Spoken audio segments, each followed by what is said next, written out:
Good evening. Good morning. Is anybody on with me? If you're here, throw me a thumbs up.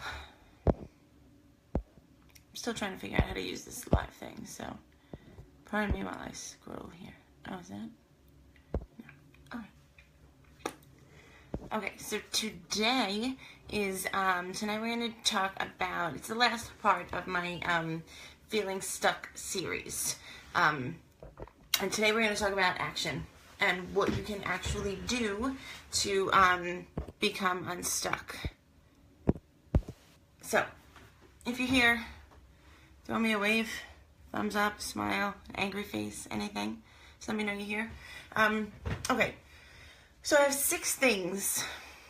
6 things you can start doing tonight, right now, to get yourself unstuck. So the first one, and this is a tough one, is to face your fears.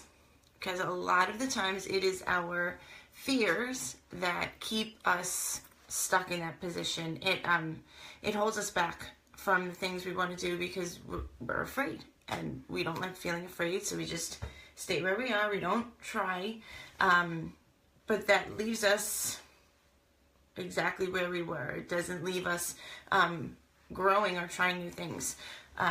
So my challenge for you is to change your perception of fear. Fear is actually a good thing. It keeps us aware, and it lets us know that maybe it's something we actually really care about, and that's why we're fearful. So change that into a good feeling. Let that push you, let that fear push you to keep going, to try whatever it is. Next weekend, I will be in California at Core de Force Boot Camp to hopefully become a master trainer. So I had to audition to get the invitation there. And I was terrified because form and technique is very important. It's something I've never done before, brand new. So sending in that audition tape and filming the audition tape, it was terrifying. Hi, baby. Absolutely terrifying.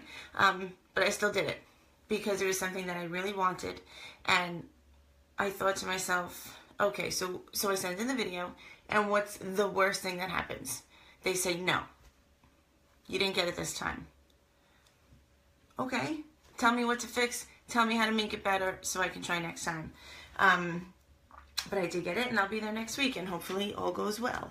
But the point there is that you just have to try. You just have to push past the fear, use it as your fuel to keep going. So that's 1, face your fears.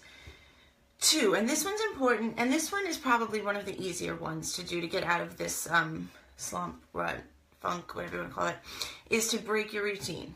So we all are creatures of habit. We have our routines, same things. We do the same things every day. Try something new. Take a new class.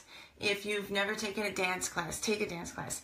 If you've never taken a painting class, take a painting class. Do something you've never done before, something that you've wanted to do, just to break the routine, just to break the monotony of every day. First of all, you might find something that you truly love. You might find something that you're really great at. And it might be just a little push that you need to kind of start you feeling unstuck. So break your routine, do something new. Try not to be so restrictive on your day-to-day. And avoid those... Just think of how much time you spend on your phone. Actually, it's this way now. Scrolling on your phone, mindless activities that just waste your time. There's so many other things you can do with your time. So try to cut those things out. Break your routine, yeah? This is another important one. Stop blaming other people. Stop blaming others. You are 100% responsible for your life and nobody else. Not your husband, not your wife, not your kids, not your significant others, nobody else but you. So, yes, sometimes we get in these situations where we're stuck in these ruts and we're stuck in these funks and you're like, oh, how did I get here? Oh, it's because so-and-so did this, or it's because so-and-so did that. No, things may have happened externally, but at the end of the day, it's you who made the decisions that you made to get you where you are. And that's fine. We all make decisions that maybe we wish we didn't. Just change it. Move further from there. So stop blaming others for your life. It's your life. Another one, and I talked about this the other day, stop comparing yourself to other people. Stop comparing your chapter 1 to somebody else's chapter 15. Okay? Every single one of us has a different life. Even if we're somewhat on the same path, we all have different experiences. We've been raised differently. There's so many factors. We are all our own individuals. Stop comparing yourself to other people. And this is something, I'm being completely honest, that I struggle with tremendously. I am constantly comparing myself to other people, and I'm also constantly telling myself to stop. Okay? Because it's important that you realize you're doing it, and then you just tell yourself to stop. But by comparing ourselves to others, all we're doing is keeping ourselves in that little box where we want to break free of. So we're going to stop comparing ourselves to others. Yes? Thumbs up, hearts, angry faces, anything? Are you sending me things and I just can't see them? Possibly. I don't know. Okay, 2 more things. This one is a big one. And this one you can start right now. Be grateful. Be grateful for the things that you have. So many times we get stuck in a rut because we're so focused on the things we don't have, the goals we haven't reached. I know for me, I'm just recently getting out of my own funk, which is one of the reasons why I wanted to do this series. And one of the things that I found myself doing was every night I would go to bed stressed out because I was thinking about all the things I didn't do. I had this huge list of all the things I didn't do. It was stressing me out. It was making me feel like a bad wife, a bad mother, a bad instructor, a bad everything. Until I realized, let's shift this. Let me look at the things I did accomplish today. Oh, hey, I taught 4 amazing classes and inspired people to work out a little bit. Awesome. Oh, hey, I went on a bagel date with my son and got some quality time in. Awesome. So just changing your perspective and being grateful of the things you have and focusing on those things, those positive things. First of all, it'll bring you more positive thoughts, positive things into your life, and it will help you feel less stuck because you'll start to appreciate the things that you actually have done. So that's a big one. I'm so big on gratitude that I really try to every day focus on what I'm grateful for and not focus on what I don't have. Because why are you going to focus on that? If you don't have it, what do you care? Focus on what's in front of you. Focus on what you do have, and those other things will come. And then lastly, and this kind of ties in to everything else, change your mindset. And this has come up in each of the videos that I've done in this series because it is the most important. So what do I mean by change your mindset? Kind of what I was talking about with being grateful. Stop focusing on the negative. Just stop. Stop it. I know for some of us, we've kind of been raised or grown up around WCS, worst case scenario. Something happens and immediately your thoughts go right to worst case scenario. Whoa, I just got really right.